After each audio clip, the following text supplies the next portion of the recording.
Wassalamualaikum warahmatullahi wabarakatuh. Bismillahirrahmanirrahim. Alhamdulillahi rabbil alamin.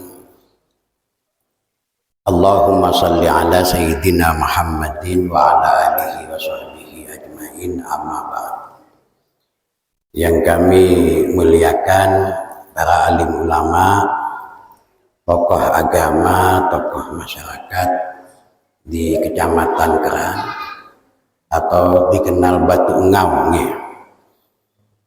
dan yang kami hormati jajaran atau kalau hadir Bapak Camat Kecamatan Batu Ungau beserta jajarannya serta kepala desa yang hadir, bapak-bapak, ibu-ibu yang berbahagia.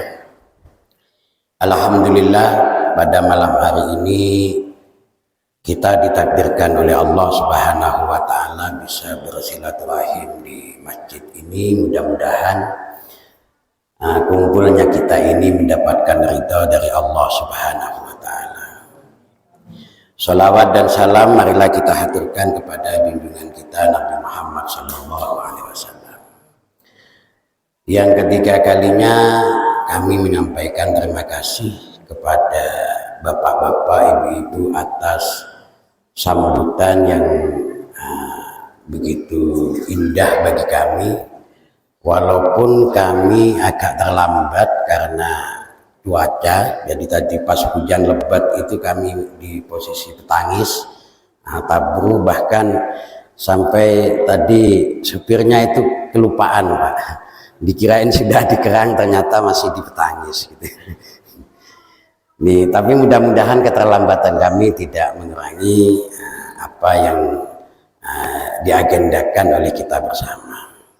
Bapak-bapak, ibu-ibu yang berbahagia, sebelum kami menyampaikan pertama tentang masalah Majelis Ulama Indonesia, kami perlu memperkenalkan. Jadi yang hadir ini kami sendiri adalah ketepatan oleh Bapak Mas'ud bersama teman-teman ini dipercayai menjadi Ketua MUI Kabupaten Pasir.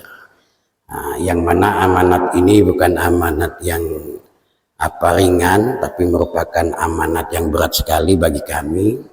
Tapi mudah-mudahan dengan doa bapak-bapak, ibu-ibu, kami amanat ini bisa kami jalankan sebagaimana mestinya.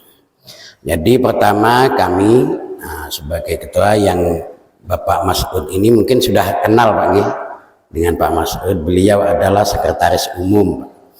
Jadi kami apa katanya beliau lah Pak, disuruh kemana terus apa katanya beliau gitu. Terus Bapak Husinul Asror, ini yang langsung diurut aja nih. Ini Bapak Asmaul Husna, ini bagian informatika, jadi komisi tapi bagian informatika. Yang sebelahnya adalah Bapak Husinul Asror, itu sama juga, jadi bergelut di masalah informatika dengan Pak Mardani. Ini Pak Mardani yang di sana. Jadi nanti perkembangannya semuanya MUI itu tergantung beliau-beliau ini, Pak. Karena sekarang kan kondisinya kan kondisi digital nih. Jadi kondisi yang harus memang betul-betul bisa tampil di permukaan dengan tujuan dakwah. Yang sebelahnya lagi yaitu Bapak Abdurrahman K.A. ini di Komisi Perekonomian. Jadi hidup matinya kami terserah beliau, Pak. Gitu. Karena beliau memang dunianya di situ, Pak. Terus yang sebelah kanan kami ini Ustadz Yuda, ini di bagian Komisi Fatwa ya Ustadz. Jadi kalau mau minta fatwa taraweh itu 8 apa 20 beliau yang tanggung jawab, Pak. Cuma kami mohon kalau di sini sudah biasanya 20 ya tidak usah dikorting, Pak. Tetap 20 gitu nggih. Karena hukum itu bukan hukum cash and carry, Pak. Jadi bukan hukum perdagangan, kalau ada acara dipotong saja, tidak bisa begitu, Pak. Nggih. Jadi kalau sudah 20 ya 20. Masalah yang di sana 8 ya biarkan 8. Nah, karena ketepatan kami yang ikut hadir dan kami adalah biasa 20 ya 20 saja Ustaz nanti nggih. Nah begitu, mungkin itu untuk komisi fatwa. Bapak-bapak, ibu-ibu yang berbahagia, untuk masalah MUI itu visinya adalah terciptanya kehidupan yang bermasyarakat, berbangsa dan bernegara, untuk memperoleh ridha Allah Subhanahu wa Ta'ala, menuju umat yang berkualitas demi terciptanya kejayaan Islam dan kaum muslimin dalam wadah negara kesatuan Republik Indonesia. Kalau lihat visi ini, berarti MUI, kalau mungkin ada di sini MUI kecamatan, siapa Bang? Oh, beliau ya. Artinya bahwa tugas kita itu bagaimana mengkondisikan masyarakat ini bisa hidup dengan tenang damai dalam bermasyarakat. Jadi masyarakatnya kelihatan rukun. Dalam bernegara berbangsa berarti kita paham dengan ketentuan-ketentuan yang telah ditetapkan oleh Negara Kesatuan Republik Indonesia ini. Bahkan di sana disampaikan buka kurung baldatun thayyibatun wa rabbun ghafur. Kalau lihat sejarahnya, baldatun thayyibatun wa rabbun ghafur itu adalah ceritanya negara Sabah. Negara Sabah itu negara yang kalau kata orang Jawa itu gemah rifah loh jinawi, negara yang makmur. Jadi ekonominya mapan, kebunnya subur-subur, tapi penduduknya juga taat beragama. Ini yang berat Pak. Jadi MUI ini mengusahakan ke sana. Jadi ekonominya juga mapan, pertaniannya juga subur, tapi masyarakatnya ini adalah masyarakat yang taat beragama. Nah, masalahnya tantangannya ketika sawit sudah panen, terus krungu mendengarkan suara adzan, kira-kira milih panen sawit atau milih ke masjid. Nah, ini yang jadi tantangan kita. Ini yang jadi tantangan kita kan gitu Pak nggih. Jadi pas panen dipanggil oleh Allah di masjid dengan suara adzan, ini kan terjadi pilihan, tetap panen atau kita ke masjid dulu. Nah, tetapi kalau masyarakat yang memang masyarakat ini betul-betul beribadah kepada Allah, taat kepada agamanya, maka bagaimana dua-duanya bisa terlaksana. Nah, maka ketika dipanggil kita berangkat ke masjid jamaah sebentar, setelah jamaah baru kita melanjutkan panen. Maka insya Allah panennya pun juga akan menjadi barokah. Ini tujuan visi daripada MUI. Menuju kualitas umat, artinya umat yang berkualitas. Kalau di dalam Al-Quran itu disebutkan sebagai khaira ummah. Jadi kuntum khaira ummatin ukhrijat linnas ta'muruna bil ma'ruf wa tanhauna 'anil munkar wa tu'minuna billah. Jadi kalian itu adalah disebut sebaik-baik umat. Umat Rasulullah Muhammad sallallahu alaihi wasallam itu adalah umat terbaik. Umat yang menjadi andalan karena memang nabi kita adalah nabi yang terbaik. Tidak ada nabi yang terbaik selain Rasulullah Muhammad bin Abdullah sallallahu alaihi wasallam. Jadi menuju umat yang berkualitas itu yang bagaimana? Di sana dijelaskan ta'muruna bil ma'ruf wa tanhauna 'anil munkar wa tu'minuna billah. Berarti harus bisa menegakkan kebenaran dan menjauhi larangan dan beriman kepada Allah. Ini yang sulit. Jadi kalau tu'minuna billah ini kita berarti harus paham sebagai umat Islam bahwa iman itu adalah di hati.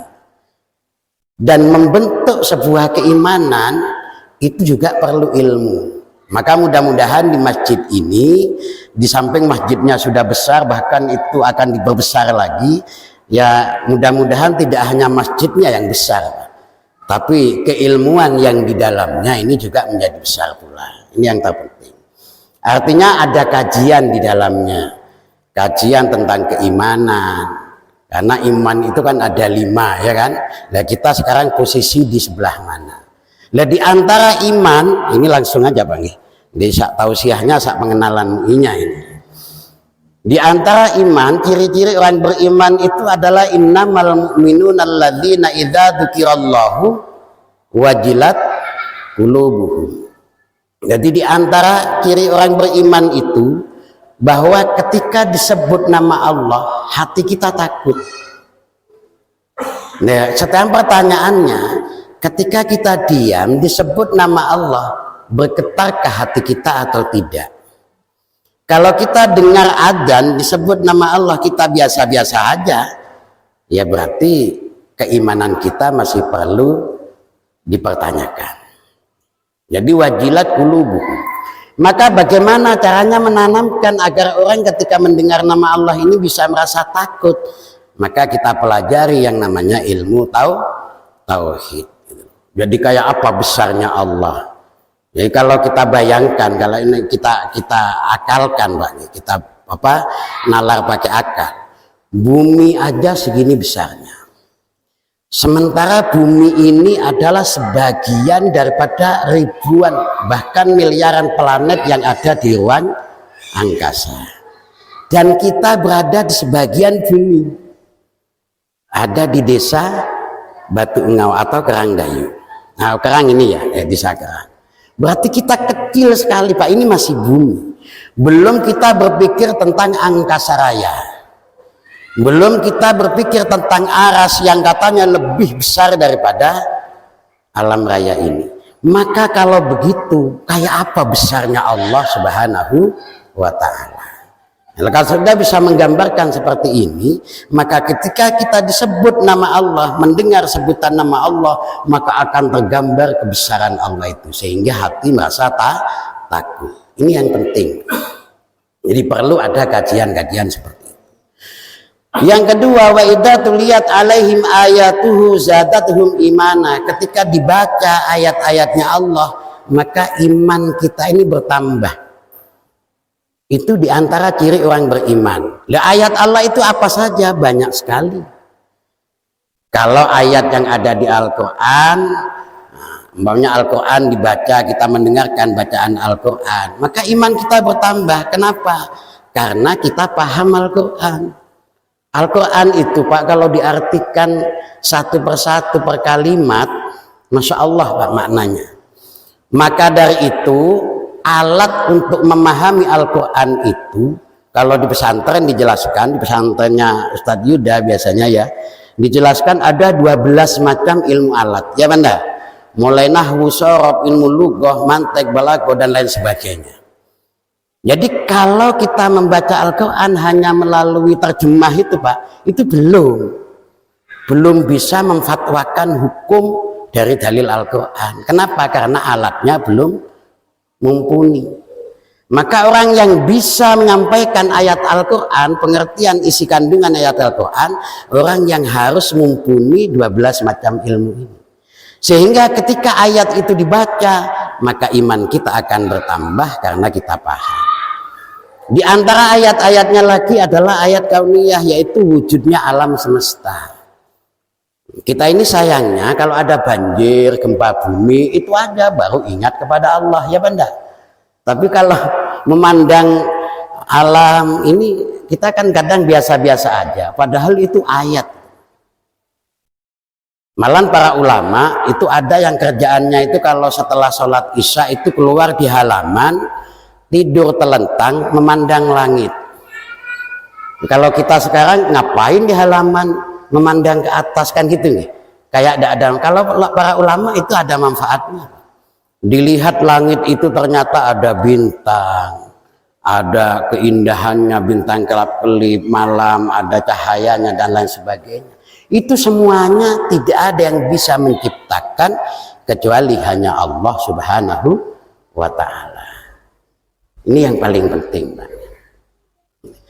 Dalam wadah Negara Kesatuan Republik Indonesia, itu visinya MUI. Artinya dalam wadah Negara Kesatuan Republik Indonesia, bagaimanapun NKRI itu sudah final. Maka apapun yang sudah ditetapkan dalam negara ini, wajib hukumnya kita taati.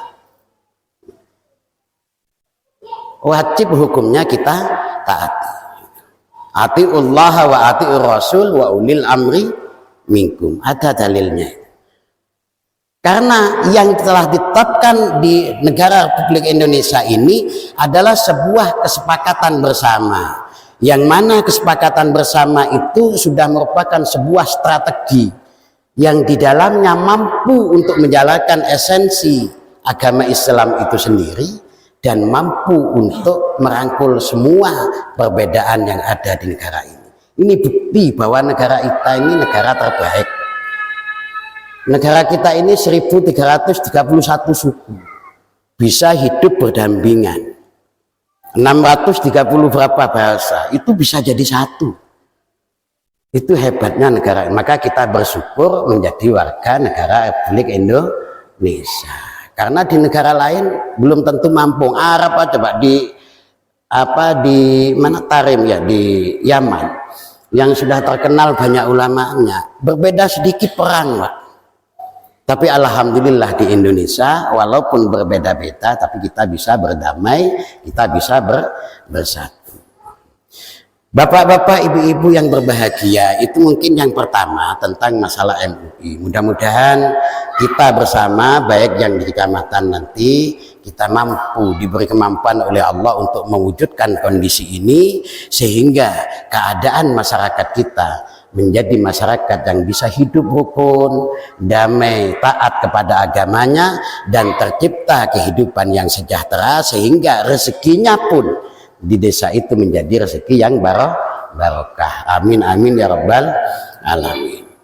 Untuk yang kedua, karena tadi ada tausiah, kami hanya ingin menyampaikan sedikit Pak. Jadi ada ayat Al-Quran, syahrul Ramadan alladzi unsila fihil Quran hudan linnasi wa bayyinatin minal huda wal furqan.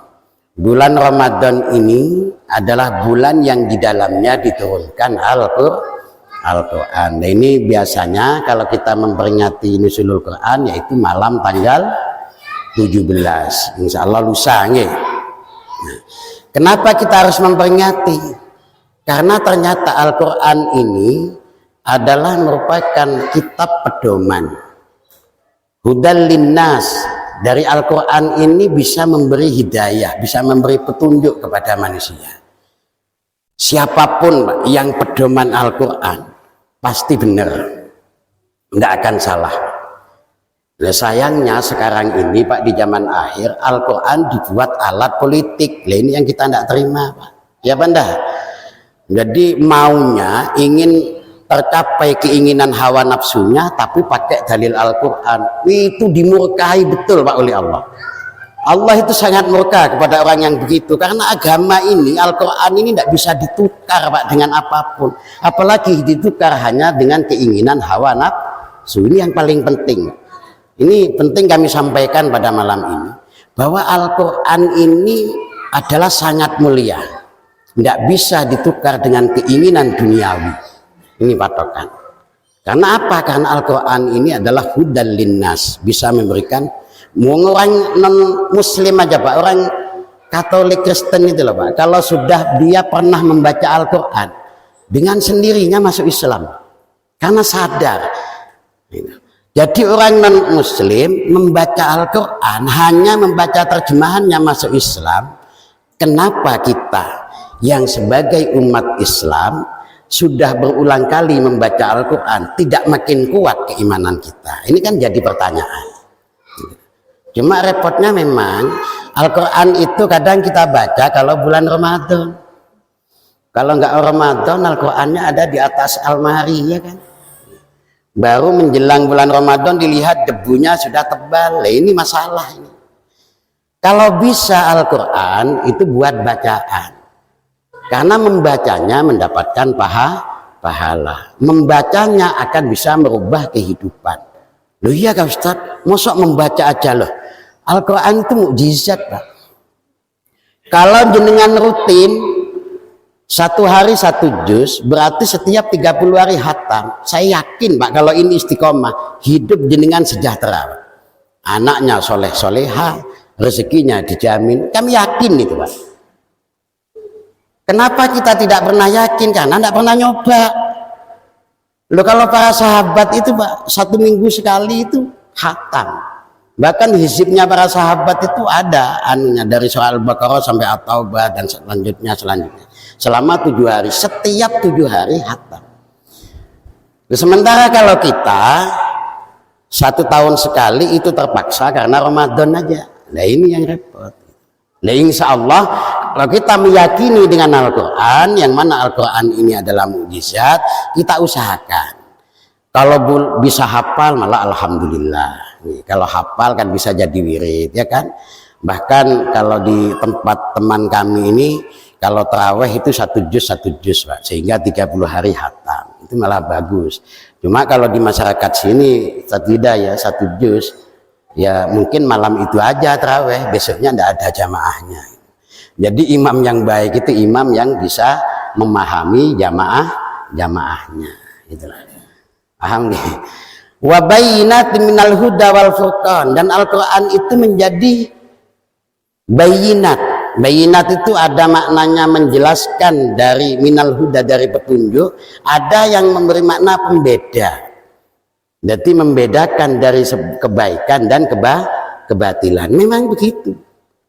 Kalau Bapak ingin tahu kebenaran Al-Quran, bahkan kalau boleh kami cerita, ada teman kami itu Pak, pas istrinya mau melahirkan, dia tidak punya uang sama sekali. Karena tidak punya duit, dia bingung Pak, mau pinjam ke temannya, malu. Akibatnya dia lari ke masjid. Lari ke masjid, ambil Al-Quran, baca Al-Quran. Setelah baca Al-Quran, dia cuma begini sama Allah, ya Allah, katanya Al-Quran ini mukjizat jenengan. Ini kami sudah baca. Dan engkau pasti tahu ya Allah bahwa kami sekarang nggak punya duit sementara istri mau melahirkan. Katanya. Jadi dia adukan kepada Allah Pak. Keluar dari masjid Pak, dipanggil orang. Dikasih uang 3,5 juta. Ya bisa bayar.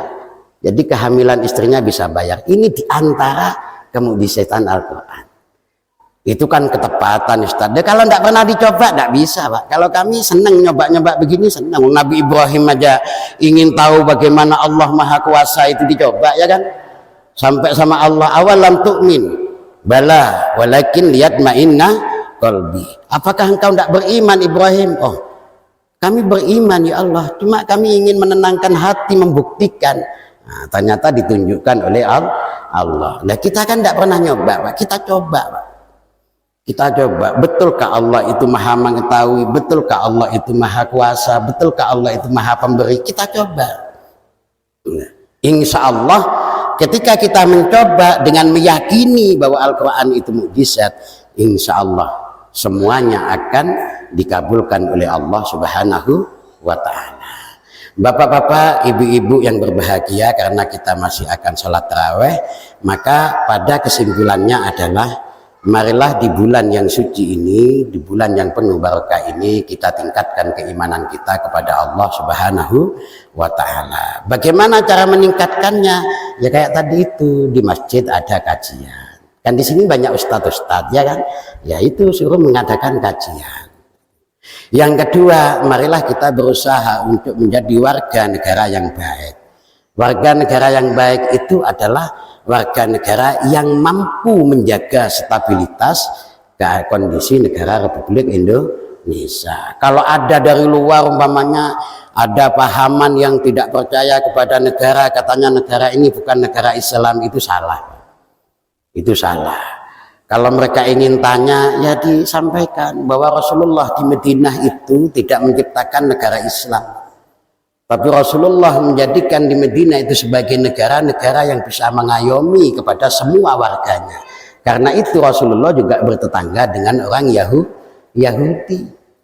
Karena itu Rasulullah juga bisa bergaul dengan tetangganya yang tidak Muslim. Jadi Islam yang rahmatan lil alamin bisa dirasa oleh mereka-mereka. Maka dari itu terus mereka berbondong-bondong masuk ke dalam agama Islam. Mudah-mudahan yang sedikit ini menjadi ilmu yang bermanfaat, dan mudah-mudahan mendapatkan barokah, dan yang paling penting mudah-mudahan diridhoi oleh Allah Subhanahu wa ta'ala. Mungkin ini sedikit yang dapat kami sampaikan, karena kami masih akan pulang ke Grogot. Takut nanti Pak sopir nanti Wah, kemalaman Ustadz, ngantuk takut begitu nih kan.